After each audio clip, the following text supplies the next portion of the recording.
Hello, hello, hello. Welcome to Pop and Politics. Today is May 5th, Cinco de Mayo, so we hope that you are watching with us, whether you're out with your friends, enjoying a drink. Thank you for joining us tonight. Please take a moment, if you're watching on YouTube, to subscribe to the channel. Also comment. We are, as you saw, we will be following the YouTube channel throughout the night and checking in on your comments and responding. Also, if you're watching on on Facebook, again, please feel free to comment, share this video as many times as you like, and like the video. It really helps us to increase our viewership and get our message across. All right, so we are starting out tonight with, once again, our campaign to declare it a crisis, Baltimore. This is a new segment for our show. It's a campaign to highlight the real crisis that city officials are ignoring. We want to shed light on the homicides that are happening to city children. Each show, we will spotlight the names of children 18 and younger who have died by homicide in Baltimore City this year. This week, we are spotlighting tonight Jaleel Jones, age 15, was shot and killed on March 4th, 2021, this year. He was only 15 years old. So we will continue to say their names until the mayor and other city officials and leadership begin to address the violence right here in our city. Declare it a crisis. So all of your social media, Facebook, Instagram, Twitter, please use that hashtag #DeclareItACrisisBaltimore to raise awareness about this epidemic. This is the real crisis that we are facing in Baltimore City. It's not statues, it's not this is the crisis, and we want to raise awareness about it. All right, so we are going to get right into it with this week's topics and headlines. Well, we have a guest. Oh yes, we do. We have actually two guests. You remember Natasha from last week. Yeah, I'm back. Yes, welcome. Thank you so much. We also have with us Yana is here tonight.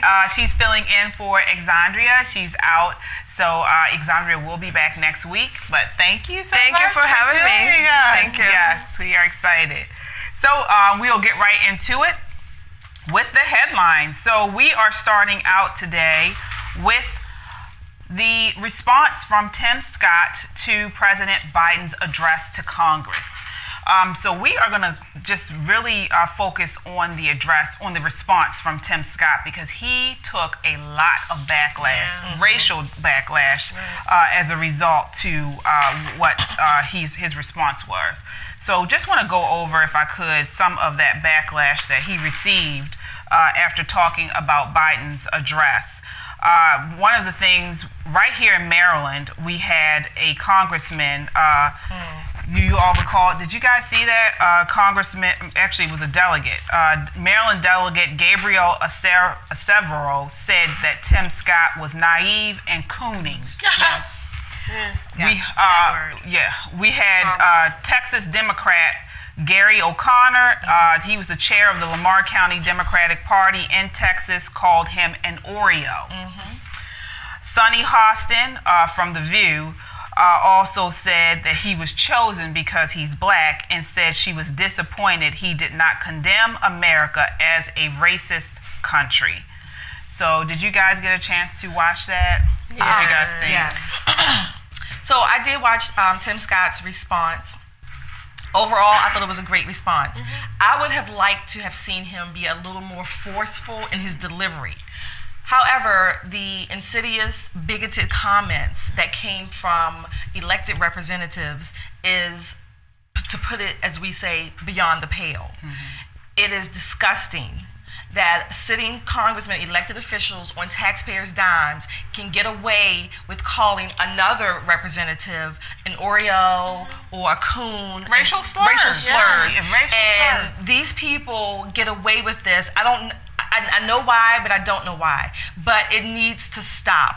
They, if you want to call it censored, they censor other representatives for the most ludicrous of behaviors, this is one that should be censored. It is disgusting, and more people should be outraged. Of course, the left will not. Right. They will not be outraged because they think it's cute. Yeah, they do. They support and condone this. It's allowed on Yes. their Right. side, so Yes. they can do that. If Right. anybody on the right says anything, Yes. even close to mentioning somebody's race, it's such a huge deal. And they do it But- because, again, it works. It works for their constituents. It keeps them in the mindset that they are victimized, again, that they're using these slavery narratives. And, again, it's bigoted. It is bigoted. It is bigoted. There's no way around it. And I want to just read to you guys something, a little portion of what he said, because he did address the fact that there is still racism in the country. He said, I've also experienced a different kind of intolerance. I get called Uncle Tom and the N-word by progressives, by liberals. Just last week, a national newspaper suggested my family's poverty was actually privileged because a relative owned land generations before my time. He also talks about how nowhere do we need common ground more desperately than in our discussions of race. He says it. I know what it feels like to be pulled over for no reason, right. to be followed around a store while I'm shopping. So again, I thought that it was very balanced. Like his response was very, very balanced. He touched on so many things. He talked about his family background and how he experienced hardship. He talked about the education and how his parents were giving him the example to be the best he can be, and he actually he had this single mom that he was living with, and so all of this, how can you then attack this person? Like let's talk about that. As Black Republicans or conservatives, this is something that we all go through. We all are called names, and we all are bullied into a situation where we're backed into a corner. We have to fight against the left. Same things that they've been called. I've never been called the N-word. I've never been called anything from anything other than Black people. Oh, on the left. Yeah, From the left. on the left. Yeah. I've never been called the N-word. I've never actually directly experienced racism or discrimination or prejudice. But it's always been the Black people on the left that would call me names, clown, or these types of things, coon, and and so it shows that these people, they don't want to look at themselves. So they will, if they notice someone else being racist in some way, they'll call it out immediately. In fact, I heard it from the left, people on the left would say, well, if you hear it, you gotta stop it immediately, like correct the person right away. They use that term, like correct them.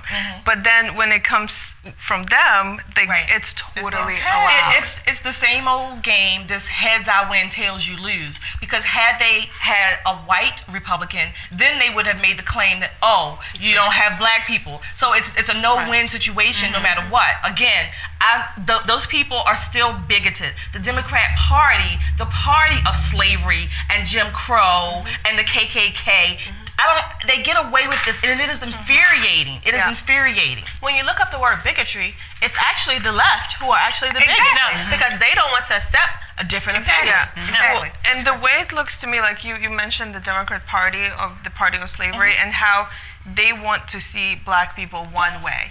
So it's like still trying to control the race. Except now you have a lot of Black people who are willingly placing themselves or seeing themselves as slaves. So now the Democrats don't have to do it physically. A lot of Black people are doing it mentally. It's mentally, and yet they're still slaves to the Democrat Party. But the ironic thing is that the white Democrats are actually pushing the systemic racism and the cancel culture. They're the ones that are getting rid of Dr. Seuss. They're the ones that are saying that the Black people are oppressed.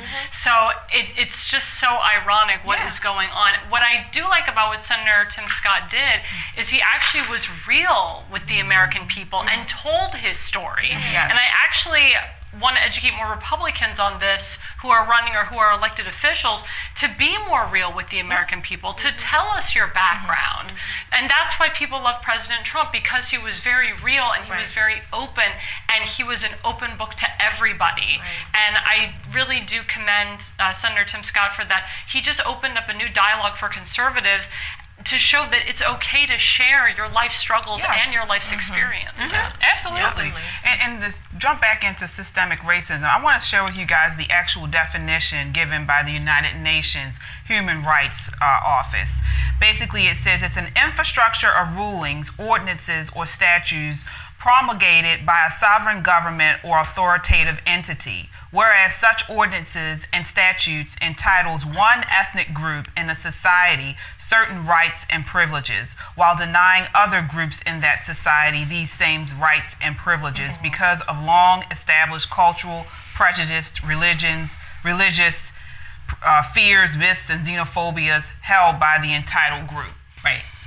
So I'm still, I know we had, Leaders of a Beautiful Struggle on here a couple of weeks ago. I still don't understand the systemic racism. Right. I still don't. So basically, it's saying that, again, one group has the power over other groups. Right. But you know what? The United Nations doesn't really have a leg to stand on when they allowed what happened in Africa with the Tutsis and the Hutus. So they don't really have a leg to stand on talking this morality. However, it's basically a system of power and subjugation. It can happen to any group, whoever is in power. This is what they're saying. So a lot of black people who think that they are being promulgating this progressive ideology from the left, now that they think that they're on top, then it's ironic that they're doing the same thing that they have accused oppressors of doing. Oh yeah. Well, that goes right into Ibram X. Kenedy, where he believes that because discrimination of the past, we need to discriminate now. Yes. And I've heard this from actual people, and this was a long time ago. I think I saw some sort of news article about a white person being attacked by black people, like based on race. And I mentioned it to one of my black friends who was on the left, and I didn't even think of it in political terms. I just said, like, this is horrible. And the response I got was really shocking. Well, now they know how it feels. Yeah. So it's like a revenge. But this particular person, what has he done to deserve this? But a lot of these attacks, like systemic racism, anti-Semitism, a lot of that is happening from the Democrats, from the white Democrats pushing this. In Baltimore recently, I think it was May 2nd, there was a young Jewish guy who was visiting his family. It was for a cousin's wedding. He came from Israel. He was murdered.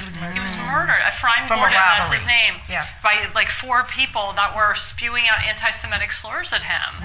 And it's like, where does this come from? Where is the education? A lot of it has to do with the schools, what's going on in the schools now, what they're teaching. And again, where are the elected officials? Whether it should not be a partisan issue. This should actually be a non-partisan issue. Doesn't matter if you're Democrat or Republican, you need to fix this issue. And you, Mr. Baltimore Mayor Brandon Scott in Baltimore City, it's your problem. I will call him out. It's your problem. It's your problem. And Nick Mosby, and Baltimore City Council President, it's your problem too. And Marilyn Mosby. And Marilyn Mosby too. CDC even declared systemic racism a public health threat. Yeah, public health threat. This is crazy. As far as, when you say the systemic racism, if we look at it as far as illegal or the laws that are promulgated, so we have 1948, they ordered, the Supreme Court ordered the military to integrate. Then you have 1954, the Supreme Court ordered no more segregation, Brown v. Board of Education. Civil Rights Act, 1964, 65, the Voting Rights Act. So we are legally... So where's the systemic Right, that's what I'm asking. racism? So legally, you have this where they've removed racism legally. So then are they saying, well, we are systemically racist individually? No, but that's not systemically. Yeah, they're not. Right. What they're doing is they're going back to 1619, critical race theory. So they're going back before the civil rights era, back to Jamestown, Virginia. And so the progressives on the left, they want to, in a sense, adjudicate the whole 400-year history of slavery, basically. They want to skip the civil rights as if nothing happened. You will often hear a lot of progressives say, nothing has changed. Really?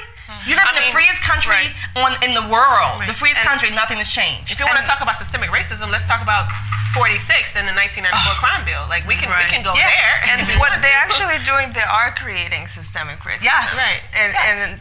And guess what? Technically. They want to, because they will be in charge, and that will justify, like the lady told you. Now you know how it feels. Right. Well, can you just elaborate on how that correlates with socialism and Marxism? Exactly. So I was just thinking about that while you were speaking about it. So actually, what they're trying to do is they want this. Like they want the division. They want people to hate each other because that's a tool.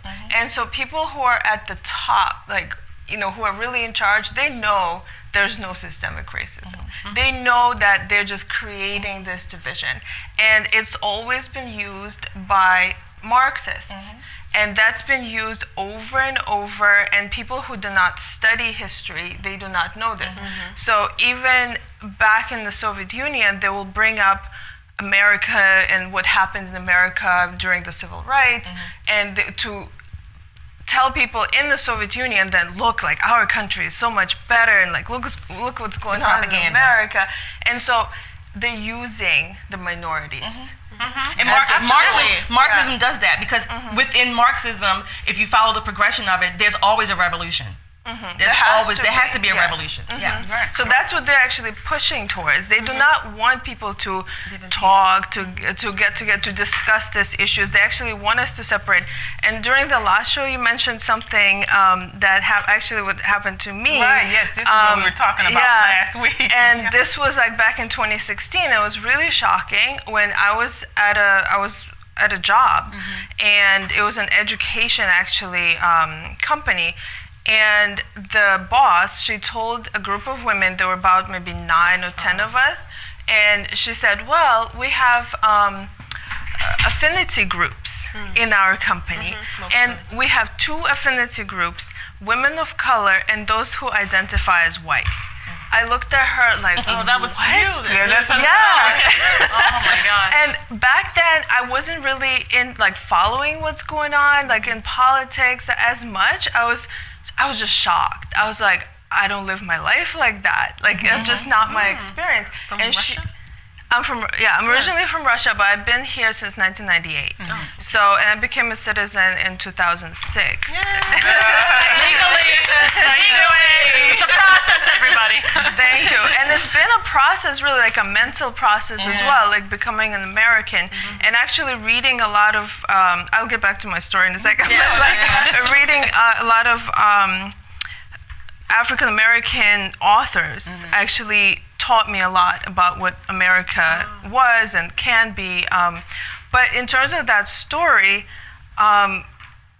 they basically told the women for one group to go into a room and another group to stay in another room and talk about their issues. And so I was so confused, and I stayed with, actually there were some Puerto Rican ladies and Black ladies, and so I stayed there. And then the next day, the boss told me that I belong in the white group. Tell you? Yeah.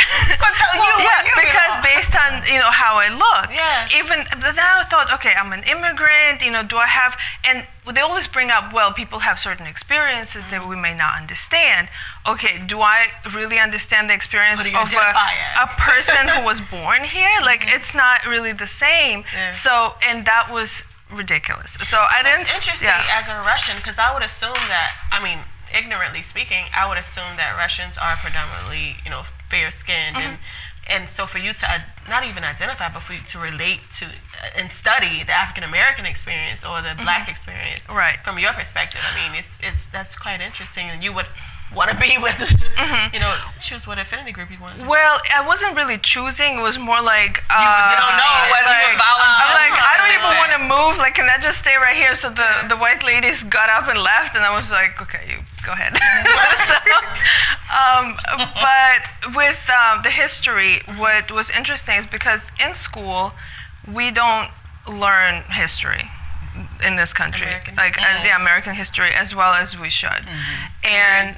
Because you have your own history to learn, right? Well, in America, just because of the political bias that's going on in the classroom. Yeah, in America, like I've been here since 8th grade. So I was in high school. I barely learned. It was terrible. Actually, our government teacher wasn't even teaching. He would come in and he would just read a newspaper.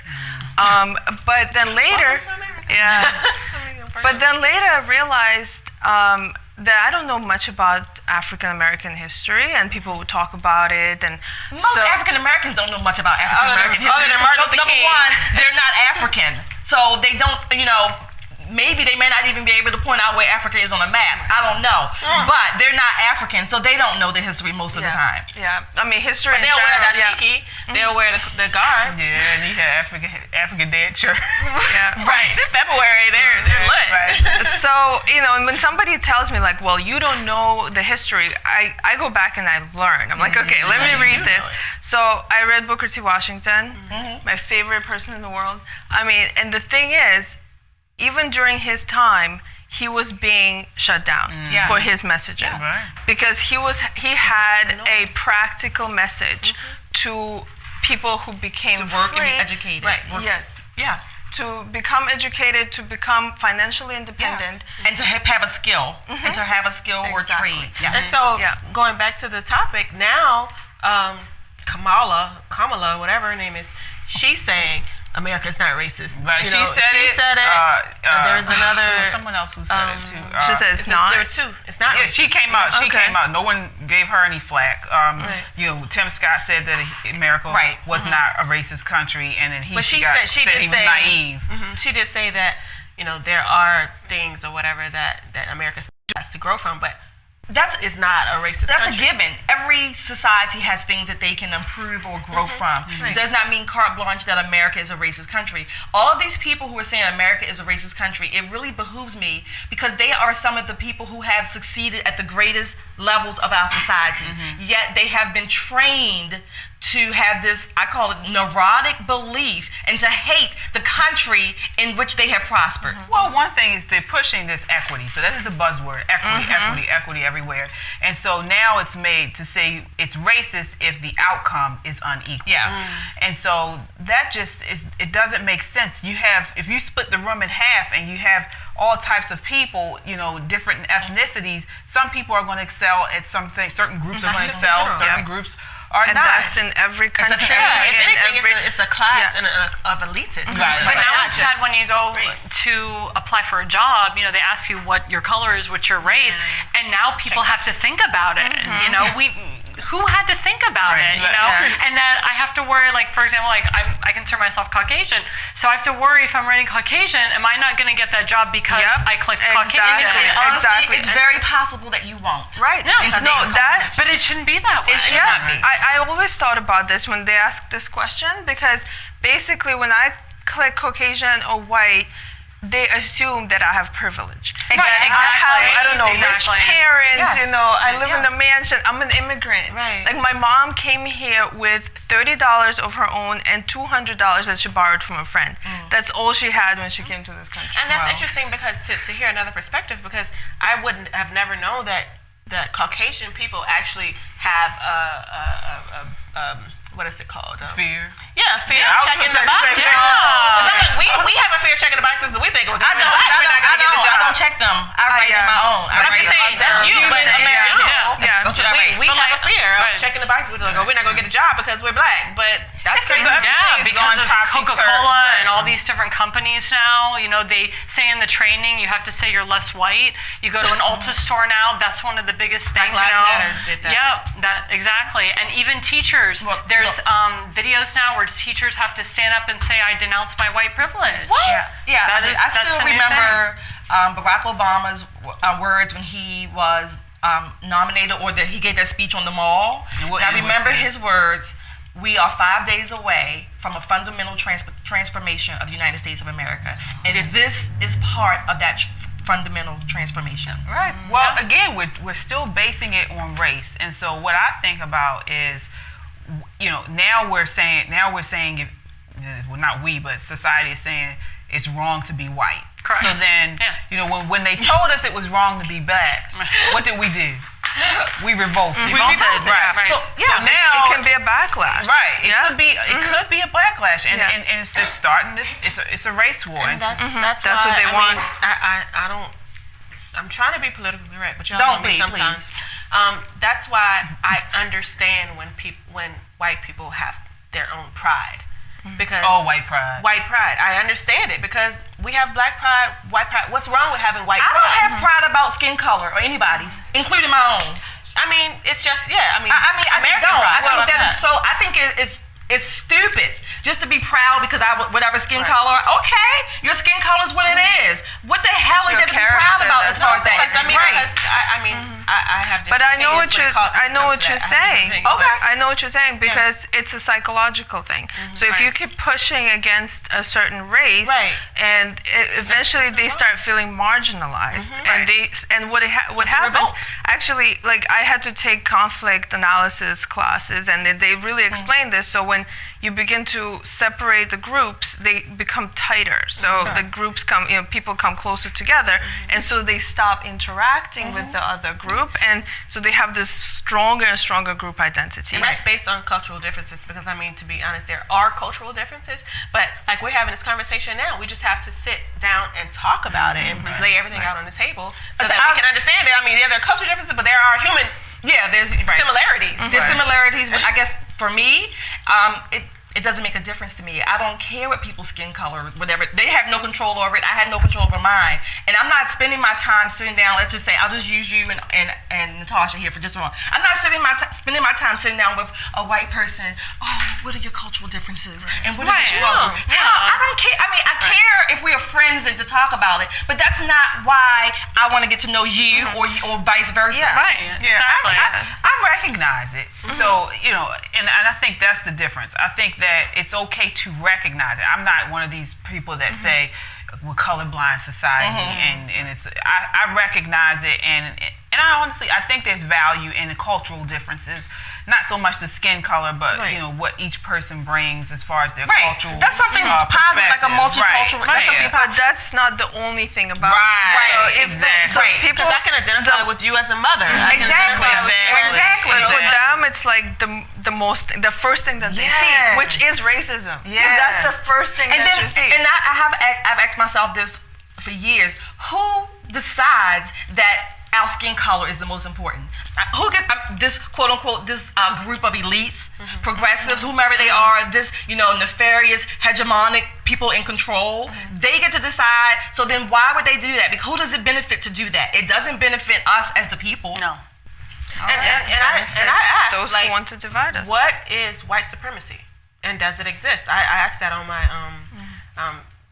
Facebook page, and there was a whole bunch of comments, calling me clowns and stuff just for asking a question, because I'm like, no, really, what is it, and does it exist? Because I don't look at a white person and be like, oh, you're better than me, or you're, something like, no, you just, I treat everyone the same. Wasn't there? It doesn't matter your occupation. That's how it's race, supposed to be. We're all equal people.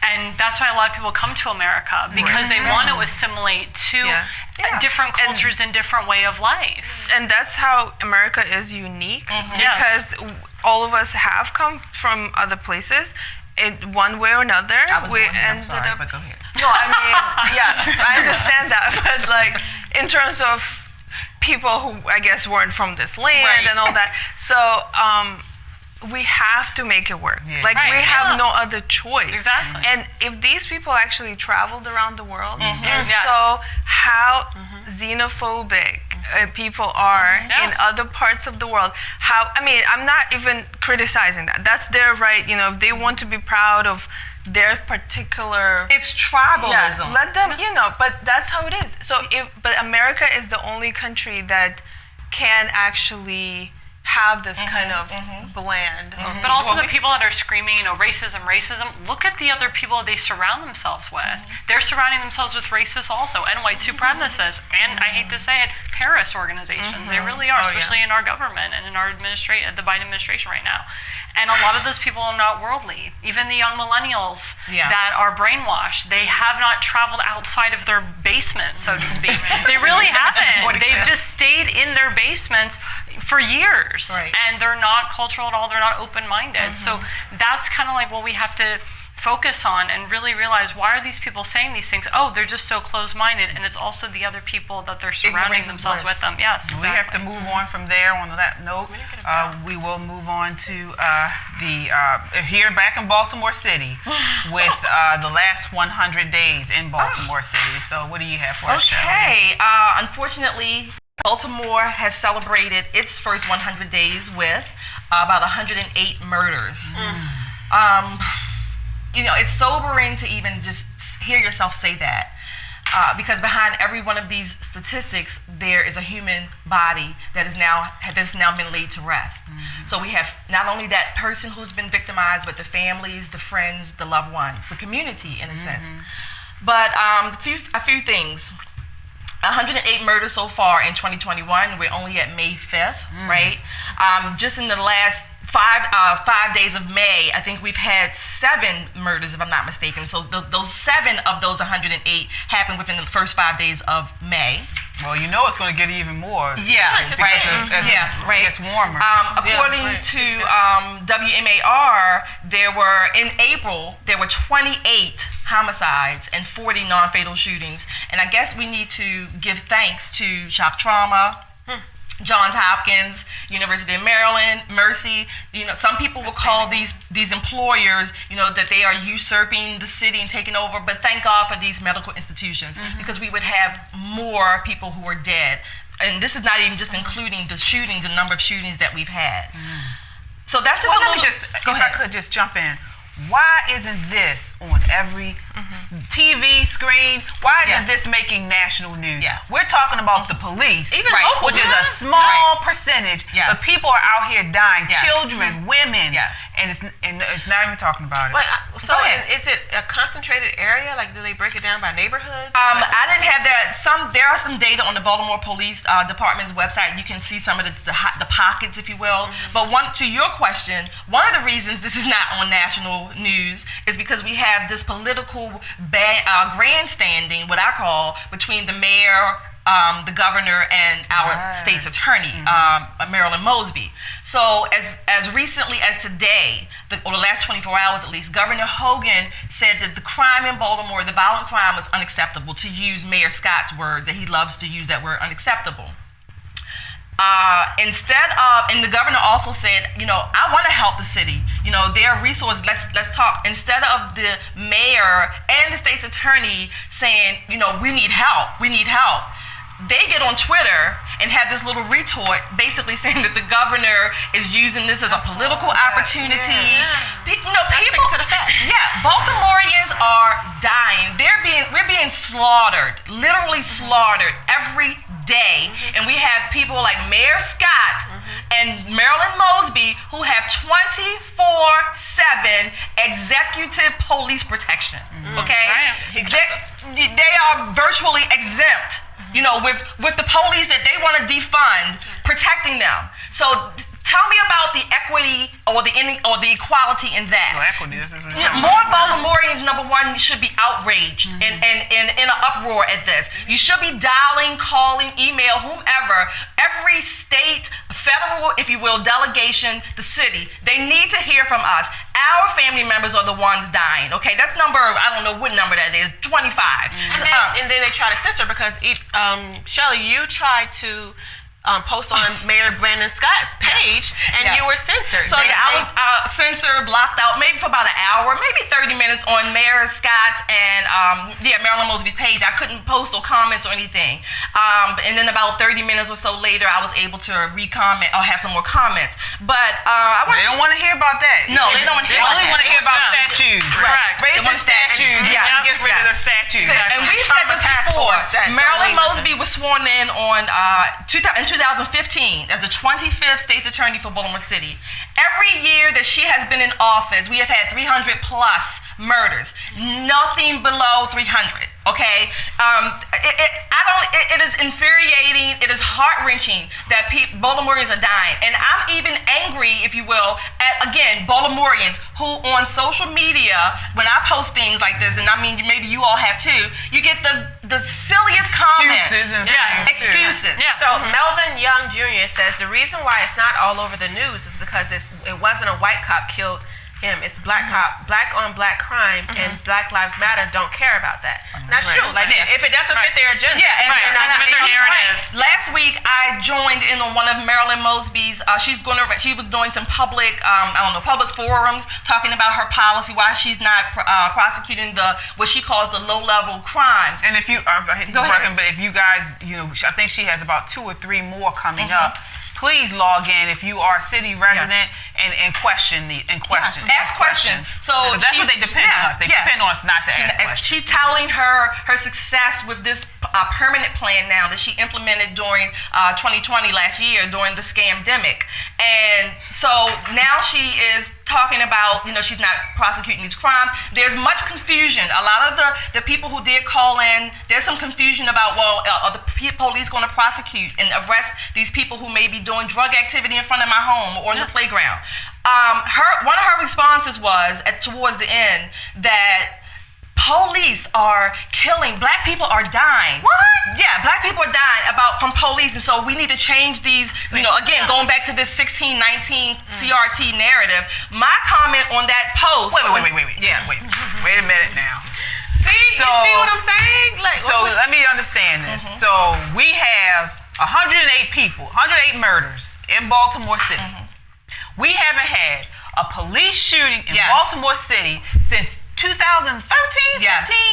Yeah, I think it was around 13. I think it was 13. Right, 2013. But we got 108 murders. And her answer to that is... Black people are dying, and we need from the police, basically. So this is one of the reasons why we have to change the laws, because too many black people are being prosecuted unnecessarily, and it's basically the police's fault. My comment on that forum was to her, Madam State's Attorney, in Baltimore at least, and maybe in most urban areas, black people are dying, but they're not dying from people in uniform. They're dying from other people that look like them, black people or brown people, whatever the terminology is. That's who's killing black people. And so let me tell you, people who are watching this that live in Baltimore City, in other words, she's saying, I don't give a damn. Exactly. I was just going to say that. Yeah, like when you were, the way I see it is, if the governor said this is unacceptable, what are they doing about it? Yes. Yeah, exactly. So it just shows that they do not care. Well, Mayor Scott responded to Governor Hogan's comment with that he wants to have a discussion about restarting the Criminal Justice Reform Committee. We don't need any more discussion. We got all the committees that we need. And all the task force, trauma task force that we need. And I'm sure we got plenty of money. You got plenty of money. $670 million is coming. Natasha, what were you saying? I was going to say, in January 2021, Mayor Brandon Scott, the new mayor, said, I quote him directly, city leaders will, quote, recommit ourselves to the work of building public safety as a city in the year ahead. Really? Well, what have you done from January 2021 since you've been mayor till now? You've done absolutely nothing. Instead, you're toting yourself as you've done such great work in the first 100 days, yet the crime in your city is up. Your city is a sanctuary city, so you have a bunch of illegals running the city, and you've done unconstitutional things, and you just sit back and watch your city burn to the ground. The police are being defunded. The police are being defunded. Now I heard that the police can actually be sued for, like, if they make a mistake on a job, their personal property can be part of, like, the legal process. So they can, everything can be confiscated. Yes. Oh, yeah. So how is this helping? Well, they had to close. They actually had to close. I think it was at least 2, may have been 3 police precincts, because the number of police officers that are not going into retirement, the police they're retiring early. And they're not signing up. They're not signing up. Right, they're not signing up. And so in a time where we're in crisis, declaring a crisis in Baltimore, and we have Mayor Brandon police. Scott, you should be not celebrating your accomplishments, but you should be embarrassed because you have done nothing. Also, Baltimore City Council President Nick Mosby, the same thing. You should not, and you're under investigation, by the way. It's open public record. You and your wife are the most corrupt people in Baltimore City. You should be you should not be commemorating what you did for the first 100 days. You should be saying to yourself, I did absolutely nothing for the city, and maybe I need to step down or give it to somebody else who's better in this position. What did you do, really? But exactly, what did you do? And I asked the people of Baltimore City, what has the mayor done for you, and what has your city council done for you? Because again, they've watched your cities burn, they've taken down historic statues, they've thrown unconstitutional things, And it's horrible. It's just horrible what they've done. What have you done for Baltimore City lately? One of the things in 2010, I have a quote from Martin O'Malley, the governor at the time. He said that he basically worked together with the state and local enforcement, which is what we need. I think we need to have that here. Now, there's some comments about we don't need a federal takeover or we don't want martial law. No, we're not talking about that. We're talking about getting resources where they are needed. And if the state or even the federal marshals or whomever have the resources that we need, because Baltimoreans are dying. Your family members, our family members and friends are dying. Marilyn Mosby's and Brandon Scott, again, they have 24/7 protection. With taxpayer protection. Correct. Right. Yeah. Brandon Scott, Mayor, if you don't like the police and you want to defund it, maybe you shouldn't have security protecting yourself. Well, we will continue to follow this story as we're moving into the summer months. We know that generally from past statistics and history, this stuff is just going to get even higher. It's going to, it's going to be wild, wild west out here. So, again, just continue to keep your family and friends in prayer. Again, we have these state's attorney meetings that she's doing these. I think they're like Zoom. 2, maybe 3 more. Yeah, 2 or 3 more. So please go to the state's attorney's website and check that. And get on the call. City Hall. Call City Hall. Ask questions. Call know your who city your councilmen, your state representatives, your federal representatives. Get involved. The Mayor Scott calls, he says he wants transparency, he wants people involved, then do it. Because at the end of the day, our people, our communities are suffering. They don't give a damn about what's going on. They want their power, and they want their power maintained, and that's what's important to them. We have to take back our control of our lives and our city. All right. So on that, we will move on to the teachers' unions. The teachers' unions' influence on the CDC. So American Federation of Teachers regularly communicated with Centers for Disease Control and Prevention. What do you have on that, Yana? Well, I want to also mention when you were talking about Tim Scott and what he said about education, and what he said, education is the closest thing to magic in America. And that was a very powerful statement. And I started a tutoring company during the pandemic. So I've been working closely with the families, with the children during the time when the schools were closed. And well, we can also know that magic can be bad or good. And whatever's been happening recently is not good with education. And so, and this shows that the teachers unions, the American Federation of Teachers, influenced CDC, that's supposed to be a organization that follows science, but it's and it was being influenced, and so they were telling the CDC to change or to edit their guidance on when to open schools, about masks. And I can see these kids when I go to the homes, and I can see how frustrated they are. We also know that children are not affected by COVID as much as pretty much they're fine, they'll be fine. And so it's really a disservice to families, to children, and they're little kids are missing very critical skills that they should have been learning this year. They cannot hold their pencil properly. They're all going to be behind in development. First grade. Growth and development skills. They're going to be behind in school. Right. I have 3rd graders who can barely write. Who can, they're forgetting how to read. And because online school the parents, they really complain. Then there's kids also that are very much ahead. They have a lot of potential. And what happens is that they are missing, they're not given the challenges that they need. So it's just really frustrating to see an organization that's supposed to be putting children first, and they do not care about them. They do not want, and they do not care about science, and then the CDC is together with them. So it's frustrating. And my question is, so you have the teachers unions. are they just trying not to work? Are they? What is their goal? I mean, do you think they really care? Do they really believe that their teachers are at risk, or is it just something where they just trying to get more get money? paid? They say that they're trying to get more money.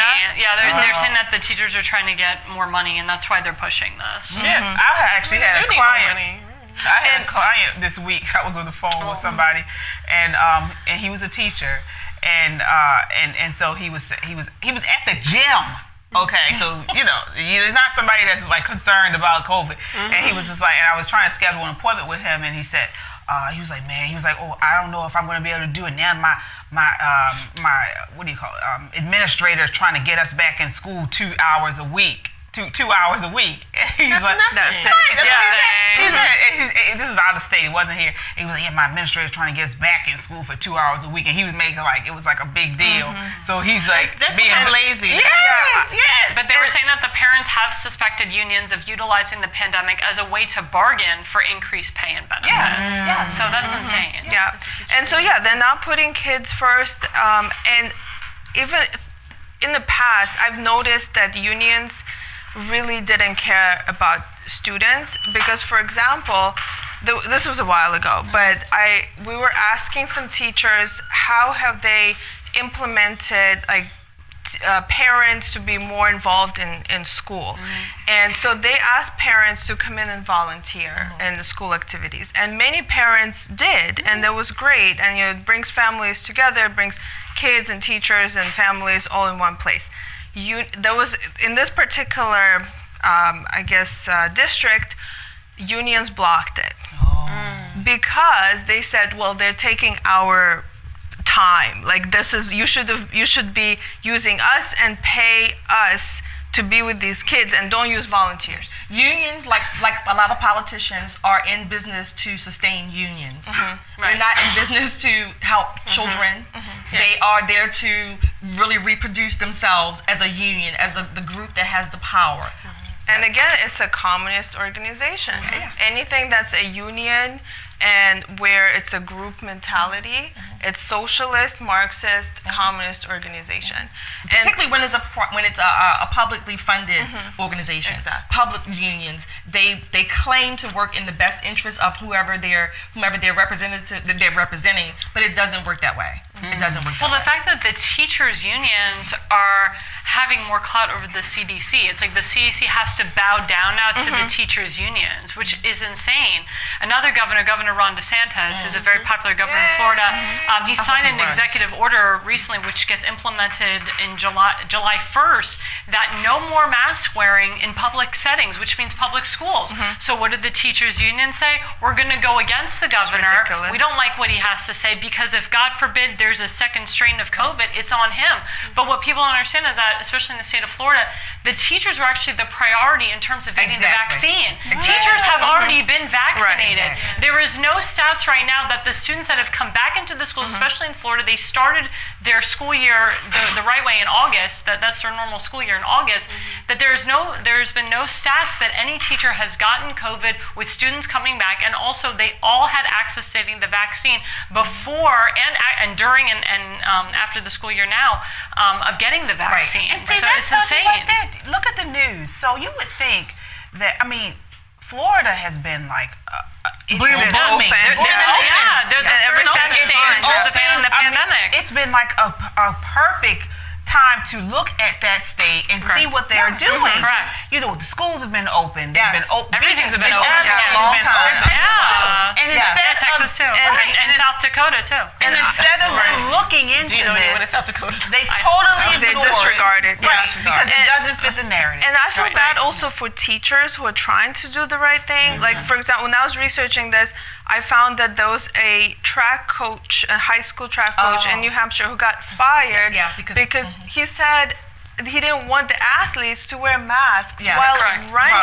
How crazy is that? It's bad for the children's health. And they fired to do it. I went running. I joined a gym, and they require you to have a mask, and I'm working out, and the mask gets caught up in your nose. Right. So I'm like, I'm running. And you can't breathe with it on. How can you be on a treadmill and you can't breathe in the middle? I still see people when I go on my walks. I still see people outside. I kid you not. I saw the woman. This was just last week. One of those beautiful days we had last week. She had on a face shield, walking on the path. I kid you not, a face shield. And she spoke to me, and I almost didn't speak because I was just looking at it and I had to catch myself. And she said hi, very nice, and I just looked at it and I said, oh hi. But I was. I had somebody, one of our neighbors, me and my husband were coming out of our house, and we were taking a walk, and the guy came out at the same time, and so I guess he didn't see us, so we're coming up behind him, and he turned around. This was a nice day, and we were like, hey, he was like, he pulled up his face. Right, yeah. I've experienced that immediately. Oh, they'll do this, I don't understand the people who ride in the car by themselves and they still. I see that too. That doesn't make sense. I'm like, maybe they have COVID and they're wearing their mask? I don't know. We're outside. There was one video I saw. I think it was a school board, and there was a woman speaking and pushing for masks. Like she was saying that we must be wearing masks, and she was literally suffocating. Oh my Yeah. God. She passed out. She like pretty much. She was like, lady and that's London why. or somewhere where she was talking, trying to advocate for the mask wearing or vaccinations or something. She passed out. Yeah, she was speaking, and she was like, we really have to wear masks. Oh yeah, I remember that. I do remember that. But what is it with the people that put masks on their pets? What is that? I saw that like at a Walmart. I saw that on a Walmart. People were putting a pet in Walmart. Well, yeah. Well, service dogs. Yeah. They're service dogs, and there was pictures of these women, and they're putting masks on their dogs and their cats. Like this is How about have you seen ads for like a space helmet? Yes, I saw that too recently. Yeah. I'm like, is this insane? People, I'm telling you, this pandemic has really shown you that The neuroticism. We got a man in the psychosis. White House who's been vaccinated. He had, I think, the Pfizer vaccine. He's been vaccinated. His wife's been vaccinated. Kamala Harris has been vaccinated. Zoom on a mask. Goes to Arlington Cemetery. Wears a mask. Easter. He's got the Easter bunny wearing a mask. I'm like, what is? And he's outside. He is a mask. He is a mask.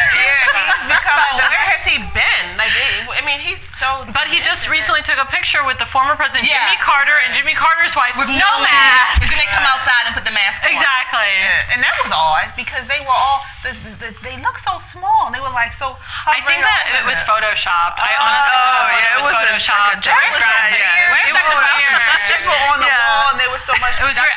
And Dr. Joe Biden. I'm sorry, I don't go after what people wear, but I'm sorry, she looked like an apron. I don't know what she was wearing. She always looked a mess to me.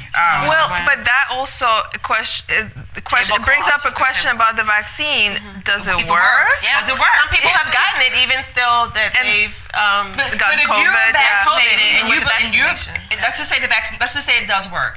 And if it works and you get it, you've been vaccinated, then why are you so concerned if someone else has not been? Right. Exactly. That's what I'm like. Okay, all of y'all can get the vaccination. Yeah, I'm good. Right. Exactly. I also heard that a lot of people actually don't take the second shot. They take the first shot. Because they say 72% of people don't get COVID after getting the first shot. So a lot of people aren't, and then a lot of people are afraid of the side effects of the second shot. Well, I'm worried that they're going to start forcing it on the kids because right now it's at 16 and older. So we have school set to open hopefully this fall. Are they going to, require or mandate these children start to get the vaccine? A vaccine that hasn't been out for.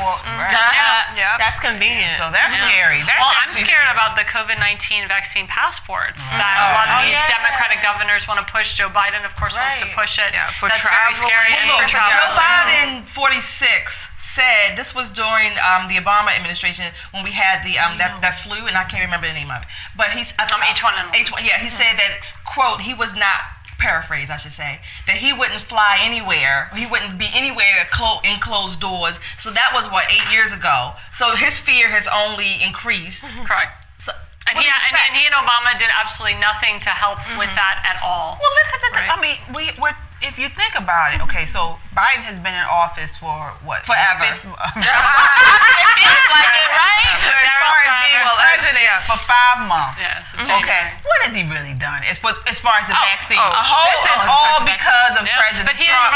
didn't even do the vaccine. Right. Operation Warp Speed. Yes. We have a vaccine and the same vaccine that so many people said they wouldn't take because Trump was in charge of it. So all this is really because First of all, President I Trump. don't care that you've taken the vaccination. Everyone's taking pictures and showing their cards and all this stuff. And no one cares. Just take the vaccination and die in your bed. I mean, That's just what's annoying. I'm sorry. But no, what's annoying to me is when people ask me if I had the vaccine. It's like it's none of your business. That is a medical. Exactly. It's a medical question. It's against the laws of HIPAA, and that's the thing. It's against the laws of HIPAA. Well, if they ask me, I say, "Have you been tested for trichomonas?" do you know the Lord is your savior? I mean, when people had AIDS or HIV, you go around and say, "I have AIDS and HIV." So now so when you're on a date with somebody, I can't kiss you. You haven't been vaccinated yet. That's what Do you have gonorrhea, chlamydia, trichomonas? Yeah. I want to know your history. Yeah. What's that? Mesothelioma. Well, these are really, and this is really contagious. You can get those more fast than you can get. Much more common. What I don't like is here in the state of Maryland, they have something on your iPhone called exposure notification. I think I talked about that last week. You click on it, and then you have to be afraid you're going to walk out of the door for fear you're going to be exposed to someone with COVID, and then it's marked on your phone. Oh, by the way, you were exposed. Your butt needs to go home and quarantine for 10 to 14 days. If you don't do it, they come after you. It's insane. That reminds me of that movie. That's totalitarian. That's awful. That is, but that's happening in places where the Democrats have control, or you have a rhino as a governor. It doesn't happen everywhere, but it's horrible. Again, that goes against the laws of HIPAA, and it's unconstitutional. You do notice the theme here is that the progressive side, the Democrat side, they don't really care about laws, except that they want to enforce the laws that they say are racist, or they don't want to enforce those. They want to get rid of those and then say everything is racist. But they really don't. They are really lawless. Yes, they're lawless. Right. Yeah. And it's also it sounds like an experiment to see how many people they can control. Exactly. And who is not being controlled. We know this pandemic has shown us the lions and the sheep. Yes. Well, those of us who are awake, or whatever they call it, who understand and see what's going on. Most people are like, you need to follow the government. You need to do whatever they say. And it has shown me. I mean, I suspected it to a degree, and I was surprised in some way. It has shown me that we have more people in America who are living in fear, and who will easily kowtow and give up their rights if there's enough push to say that your safety, we're protecting your safety. They will easily say, the hell with our rights, the government says they're protecting us. That's what it has shown me, and I don't even have words for it. It's unfortunate because America was not started this way. Exactly. Yes. Like, America was started as a land for people who were really brave, actually. Imagine people who started off here, they were coming to a place that they're really... There was not much here, and actually we're escaping government control. Well, according to CRT in the 1619, that they didn't fight the Revolutionary War for that. They fought it to keep slavery. That's the rewrite of history. Yeah, and it's really unfortunate that people are not learning history. They're forgetting what they're supposed to be as Americans. And these were some of the bravest people who have come here, and they started here from scratch. Yes. And so if people really realize that you cannot be afraid. Yes, there's danger. There's always going to be danger.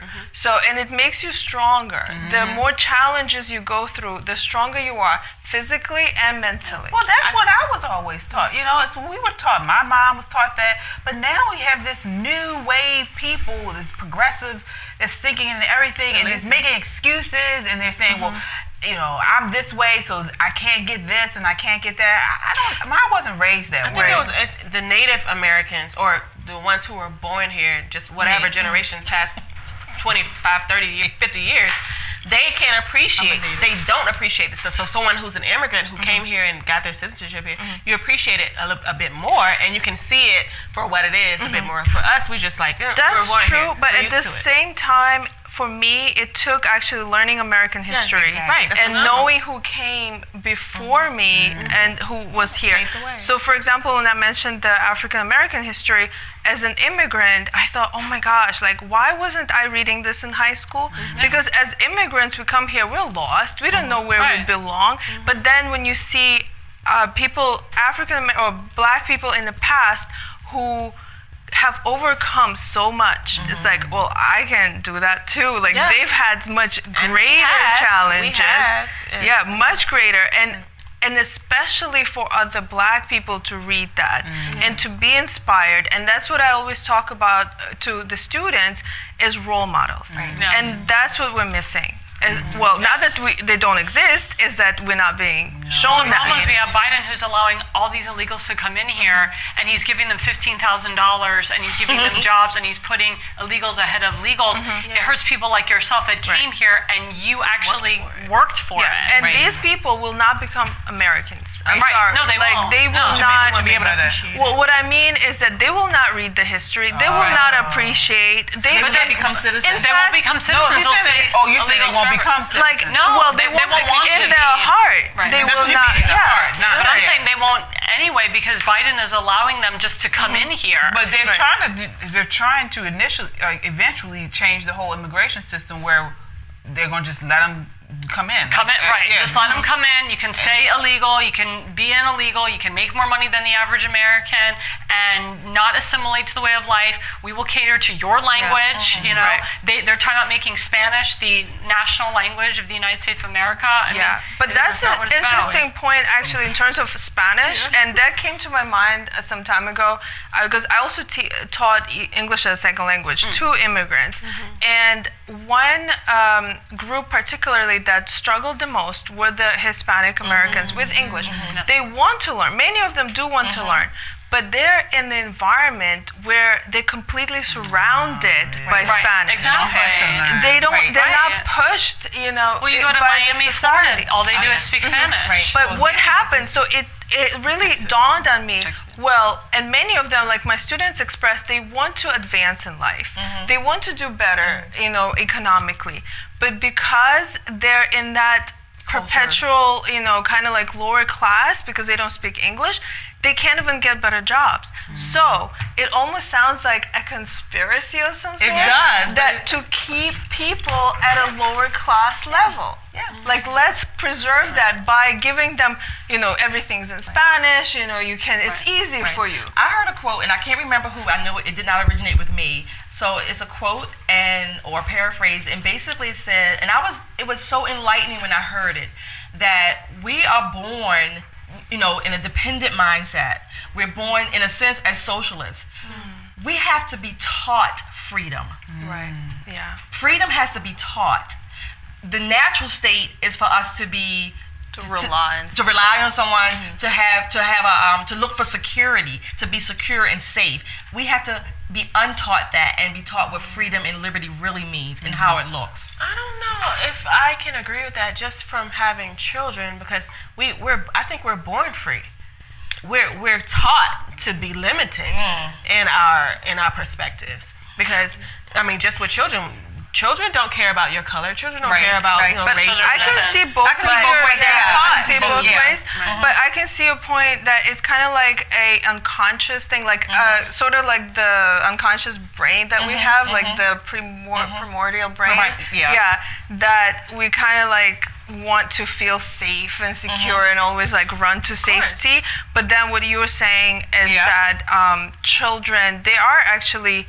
They're fearless. Yes, they're fearless. Sort of like a tableau. And they're kind of like a blank slate. But as far as getting their natural like food, water, clothing, so we give it to them, and so we come to expect that subconsciously or consciously, and then part of like you said, I think it's a little bit of both, but.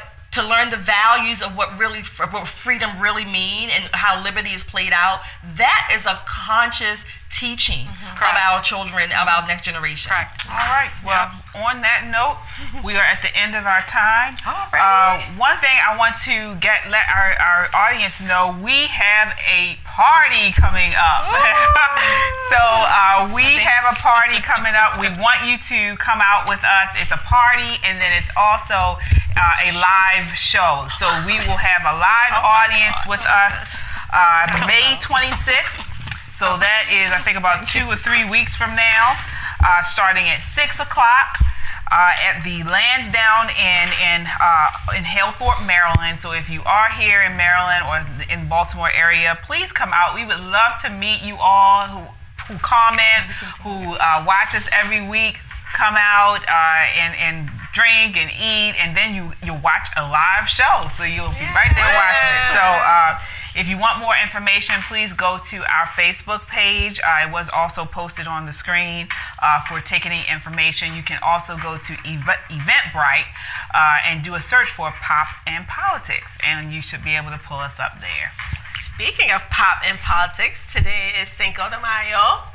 And I don't know, it's not really an official holiday, we know this, but since we're here in Mexico, right? And if you want to go to Mexico, but we're going to bring Mexico to Pop and Politics. Oh, that's totally we're going to toast everyone. Happy Cinco de Mayo. See you next Wednesday. Come on, Shelly. Shelly is a what do you call it? Not a real woman. A teetotaler. What do you call it? What's a teetotaler? Something. No, I won't even be able to drink. What do you call it? They doesn't drink much. A lightweight. A lightweight. Yeah. A lightweight. Ooh, we need to